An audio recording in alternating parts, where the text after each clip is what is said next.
ஈஸ்வரி சமையல். இன்னைக்கு வந்து நம்ம ஈஸ்வரி சமையல்ல ஒரு ஈவினிங் ஸ்நாக்ஸ் ரெசிபி வந்து ரொம்பவே டேஸ்டியா நல்ல கிறிஸ்பியா எப்படி செய்யறது அப்படின்ட்டு பார்க்கலாம் வாங்க.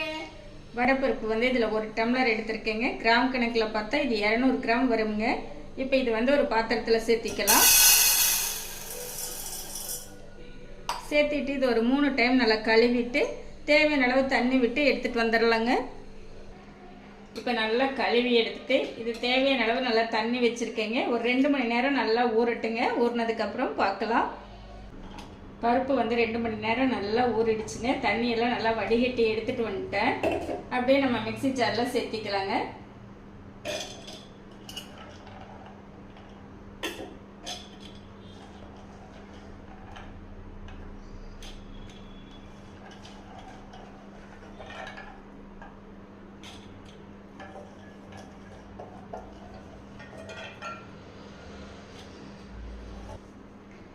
ஒரு 4 பல் பூண்டு,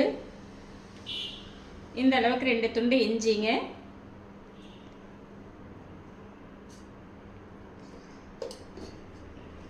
நல்லா அரைச்சி எடுத்துட்டு வந்துடலாம்.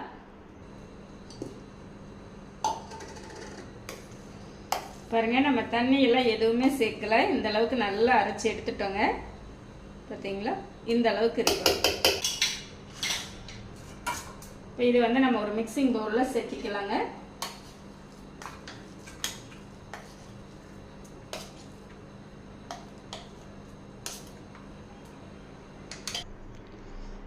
ஒரு ஸ்பூன் சோம்பு,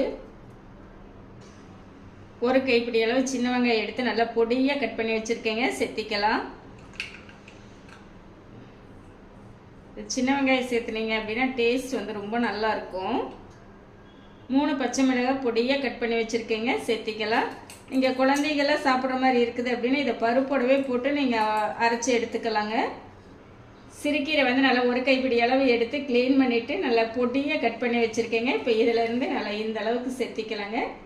பார்த்தீங்களா, நம்ம பருப்பு எந்த அளவுக்கு சேர்த்துறோங்களோ அதுக்கு தகுந்த மாதிரி நான் வந்து இந்த மாதிரி ஒரு 2 பிடி சேர்த்துறேங்க.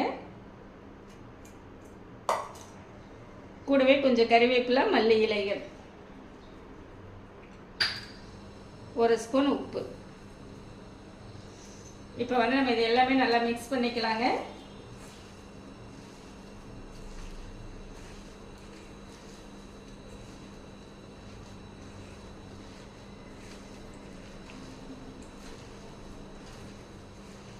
இந்த சிறுக்கீரை சேர்த்து செஞ்சீங்க அப்படின்னா அந்த வடைக்கு வந்து நல்ல ஒரு டேஸ்ட்டை கொடுக்குங்க. சாப்பிட்றதுக்கும் நல்லா இருக்கும், நல்லா ஹெல்த்தியாகவும் இருக்குங்க. நம்ம இந்த பருப்போடு வந்து அரைக்கீரை சேர்த்து செய்யலாம், வெந்தயக்கீரை சேர்த்து செய்யலாங்க. ரொம்ப நல்லா இருக்கும். சரிங்களா, இப்போ நல்லா கலந்துட்டேங்க. நமக்கு உப்பு காரம் கரெக்டாக இருக்கான்னு செக் பண்ணிக்கலாம். இந்த பருப்புக்கு வந்து நம்ம சேர்த்துன அளவுகள் எல்லாமே கரெக்டாக இருக்குங்க. இருக்கட்டும். இப்போ எண்ணெய் வந்து சூடாயிட்டு இருக்குதுங்க. நம்ம இந்த பருப்பு வந்து நம்ம வடைகளை அப்படியே தட்டி வச்சுக்கலாங்க.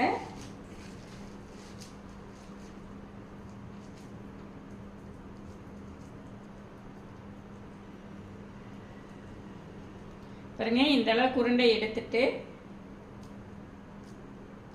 இந்த மாதிரி கையில தட்டி வச்சுக்கலாங்க. அவ்வளோதாங்க.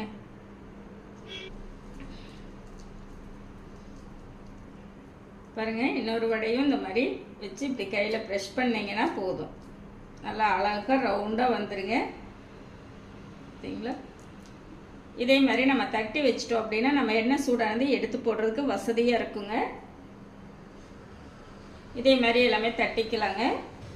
இப்போ பாருங்கள், ஒரு டைம் போடுற அளவுக்கு நம்ம தட்டி வச்சிட்டோங்க. எண்ணெய் வந்து இப்போ நல்லா சூடாயிடுச்சுங்க. நம்ம தட்டி வச்ச வடைகள் வந்து சேர்த்திக்கலாங்க.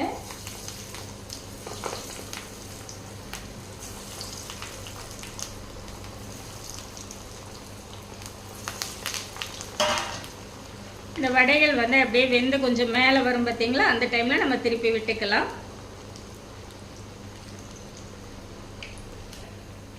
இப்போ எண்ணெயிலேருந்து அப்படியே மேலே வருது பார்த்தீங்களா, இந்த டைமில் வந்து நம்ம திருப்பி விட்டுக்கலாங்க.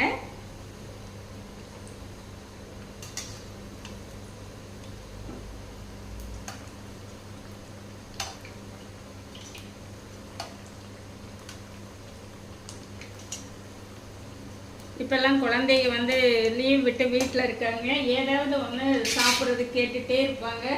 நம்ம வந்து இந்த மாதிரி ஹெல்த்தியாக செஞ்சு கொடுத்தோம்னா அவங்களுக்கு ரொம்ப நல்ல ஒரு ஸ்நாக்ஸாக இருக்குங்க. சரிங்களா?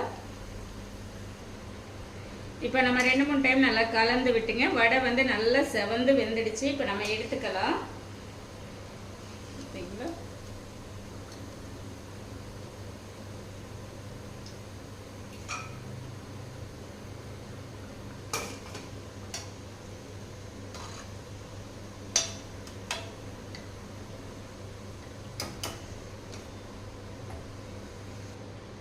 இனி ஒரு பேட்சும் சேர்த்திக்கலாங்க.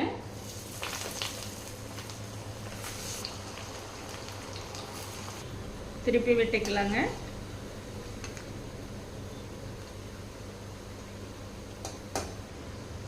இப்போ 2வது பேட்சும் நல்லா வெந்துடுச்சுங்க. எடுத்துக்கலாம். உங்களுக்கு பார்த்தாலே தெரியும், நல்லா கிறிஸ்பியாக வந்திருக்கு பாருங்க.